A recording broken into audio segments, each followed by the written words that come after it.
Torture ரொம்ப கடுமையா இருக்கு சார். பெண்கள் தனியா போக முடியல, வர முடியல. பயங்கர கடுமையா இருக்கு. டாஸ்மார்க் அதிகமா திறந்திருக்காங்க.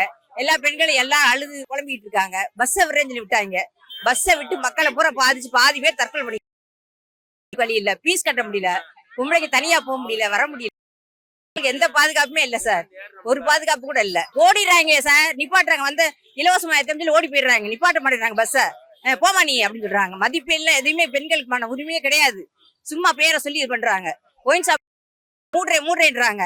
ஒரு ஒயின் ஷாப் மூடுறேன்னு சொல்லி 1000 ஒயின் ஷாப் திறந்து வச்சிருக்காங்க. சரிங்களா? எக்ஸ்ட்ரா காசு கொடுத்து குடிச்சிட்டு வர்றாங்க. வீட்டுக்கு சாப்பாடு கொடுத்தது இல்ல. குடிச்சிட்டு எங்கேயாவது விழுந்து கிடக்குறாங்க. அவங்க பொண்டாட்டி மாதிரி தேடி ஆட்டோல ஏற்றிட்டு வர்றாங்க. எந்த மரியாதை எதுவுமே இல்ல சார். ரொம்ப பாதிச்சிருக்கு மக்களுக்கு. நம்ம எடப்பாடி வந்து கண்டிப்பா வருவார் இந்த வாட்டி. மக்களை பாதுகாப்பா வைப்பாரு. இளைஞர்களை வேலை வாய்ப்பு பூரா காசு கொடுத்து வாங்குறாங்க சார். எதுவுமே நேர்மையா வாங்கல. நேற்று எதுவுமே நேற்று கொண்டு வரேன்னாங்க. அந்த தேர்வை கழுகி அடிச்சிட்டு ஒண்ணுமே கிடையாது சார். பிள்ளைங்க போய் நிறைய பிள்ளைங்க தற்கொலை பண்ணிக்கிறாங்க.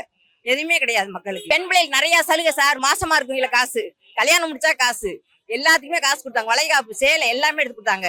50,000 கொடுத்தாங்க. தாலி கொண்டு கொடுத்தாங்க. இப்ப அம்மா இல்லைன்னா ஒருத்தருக்குமே எந்த ஒரு மதிப்புமே இல்ல சார். யாருக்குமே பயம் விட்டு போச்சு. பெண்கள் தனியா போக முடியல, வர முடியல சார். அதிமுக நாங்க போடவே மாட்டோம் சார். திரும்ப கண்டிப்பா அதிமுக வரும். நல்லா இருக்கும், பயங்கரமா இருக்கும் அதிமுக ஆட்சி.